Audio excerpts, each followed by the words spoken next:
झुनुक झुनुक बिछुआ बाजे बहुत निक लागे बहुत निक लागई हो।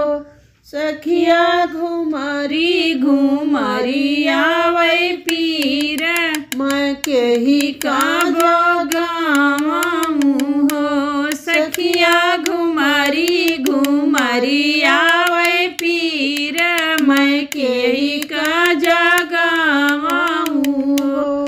सासु जगतली दुआर मानन दीदे उड़िया तो नना दीदे उड़िया हो।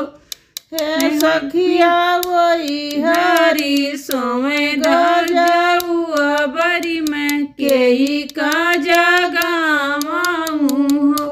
सखिया वही हरी सोमे गजाउआ बरी में केही काजा गाँव हो।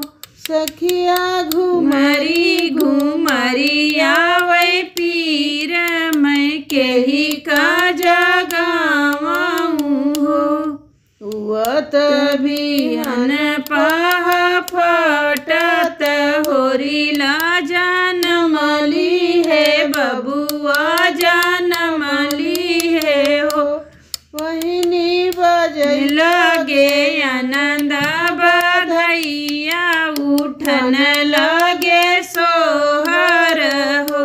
सखिया बजे लगे आनंद बधैया उठन लगे सोहर हो।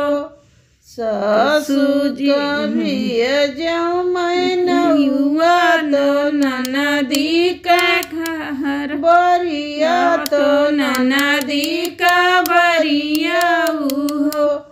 सखिया हरि जी के पठनियों मैं बिछुआ तो टूरी चालिया हो।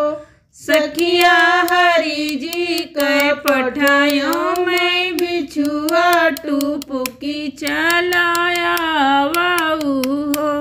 सासु जयावती गावती ननदी जे नाचती ननदी जी नाचती हो। सखिया हरि मोरे दैया मैया करत जरा मोरा जुड़ाई गए हो। सखिया हरि मोरे दैया मैया करत जरा मोर जुड़ाई गए हो। सखिया उनुका झुनुक बिछुआ बाजे तो हुतनी का